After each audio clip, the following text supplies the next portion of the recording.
Hey, Boaz here with Next Pittsburgh. I'm here in Millvale to go inside the St. Nicholas Croatian Catholic Church because they're working on a very cool conservation project that I want to show you. I'm here with Anna. So, Anna, tell me your title here. It's a long one.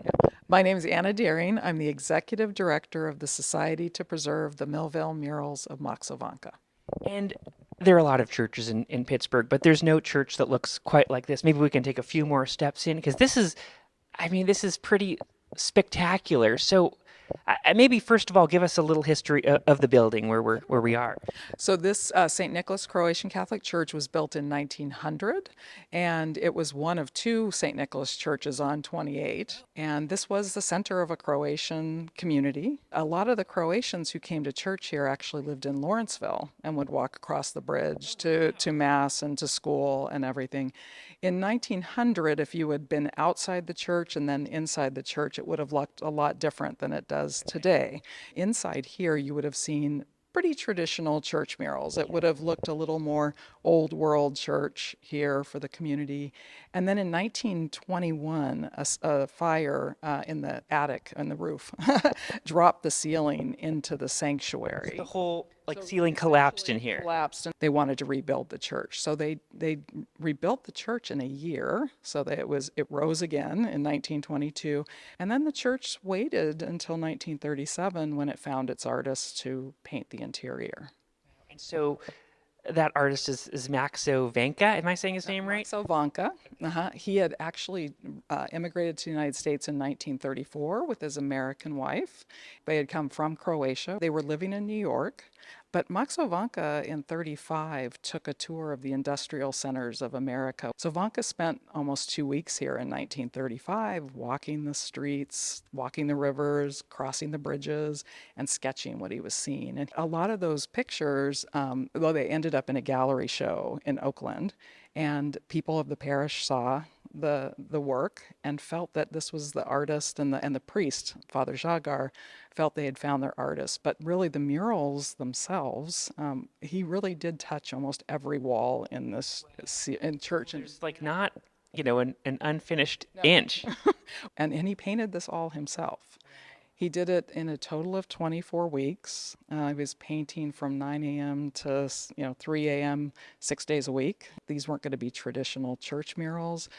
He wanted to represent the faith, but he also wanted, again, to kind of not only tell the story of the people that sitting in the pews, but he also wanted to make comment about what was happening in the world, in Pittsburgh.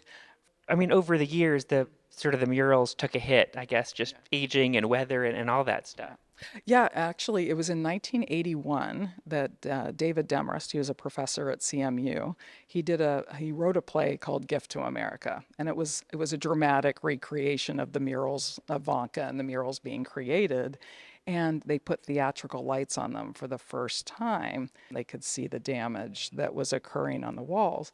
And so I think this is where the congregation started to realize that they needed to do something with the murals, or they weren't going to be here anymore. So the society was founded in 1991 with a mission basically to save and share the murals.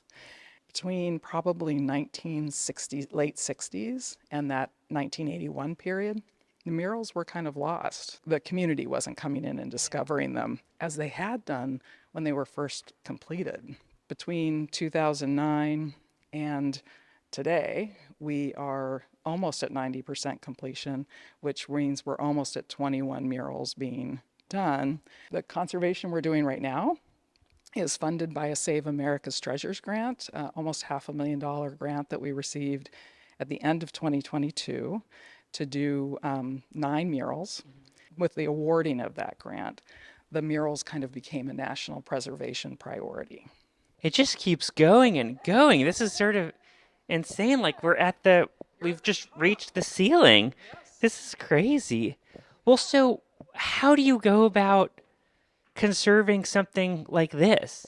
Well, I think I'd like the conservators to talk about this. The team it's all women, and they all have varying specialties within conservation because you run into different challenges in these murals. But I'd love you to ask Naomi Ruiz here about your question. Well, so how do you go about, I mean, it just seems so daunting. This church is full of paintings, and how do you go about restoring something like this? We all have different set of skills that we all learned from our conservation training. So, like, what are we seeing over here? There's sort of like there's dabbing, there's sort of some things that look like Q-tips. Like, what's happening? So we are using, for the most part, in most of the painted surfaces, we're using a pH adjusted water. As you see with Kate, she's using like a handmade cotton swab. To get to this level, we used this vulcanized rubber sponge, which has like a certain porosity and elasticity to it that allows you to really like grab at the surface here. I probably won't get anything because we've already done it. Yeah. But typically this will be completely black. This is a used vulcanized rubber sponge. Wow, You pretty can see grimy. grimy and torn up from like the surface. Top of this tablet has been completely wet cleaned now, so you can definitely notice the stark difference in between the two areas. Wow, it is. I mean, I was curious sort of what it looks like, and it's totally different. Yeah, it's so gray. Basically the pit, yeah, all of This this could be like an ad for Windex or something. yeah, it almost looks like it has its own light shining on it now. Right. And then do you touch up things? Like if like here it looks like well they're little sort of they're parts where the pigment's sort of gone. Like will you re-add some paint there? What do you do? So this is actually here behind Matthew, the figure of Matthew is an aluminum leaf. And with our metal conservators, we are going to have to figure out and do a couple tests, do a couple mock-ups to see what's the best way to kind of blend all of those areas of loss with Vanka's original leaf that still remains. Well, spending like so many hours just like staring at this guy's work, it's like are you like do you feel like you know him a little bit or are you learning more about the paintings? I feel like I am Vanka. Yeah. No, I mean I'm here gonna be 6 days a week now, coming this month. I'm here on Saturdays also with the public tours. So get myself in all of these weird positions to like because it's a curved ceiling. You're like laying down, you're on your knees, you're standing up, and he was just working on like a ladder with a few planks of wood. Like he did not have such a luxurious scaffold. And I'm still like contorting my body in the weirdest ways, and I can only imagine what Vanka was doing, like harnessing himself probably with just a rope, like not even we have like proper safety harnesses that I feel super safe in. And he was probably just like tying himself up Yeah. with one foot, dangling off the edge. So, Crazy. yeah, I can't even imagine what he was doing to paint all of this. All of this green covers up a big aluminum leaf field, and I think it got tarnished, which means that everywhere the green touched, the follow on artist in 1970 changed Vanka's work. So Mary Beth is showing, you see on the blue hill there, you see that farmhouse like looking thing or church right there? The ghost of it, it's right there. That's Vanka's original. So as we go through this Save America's Treasures grant, Naomi is doing testing on the wall to see if we can safely remove the overpaint and restore Vanka's original. I have to tell you, Vanka put himself in his own murals. So Mary Beth will show you Vanka. He is up right there. He's the middle. See the three men with the halos? Yeah. He's the center figure. We didn't get to see him very clearly until we just finished this conservation. So, and what we found was he's always pictured in this velour jacket when he's painting. That's his formal portrait. Right. He painted himself in that velour jacket. Cool.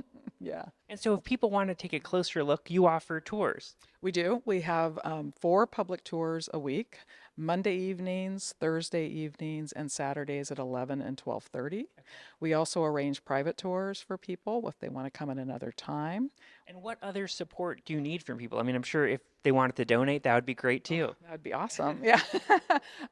Yes, we the majority of the support for the work that we have done, which would be just both the conservation, but also the promotion and the tours and everything else, comes from private sources. Yeah. So a lot of individual donors, foundations.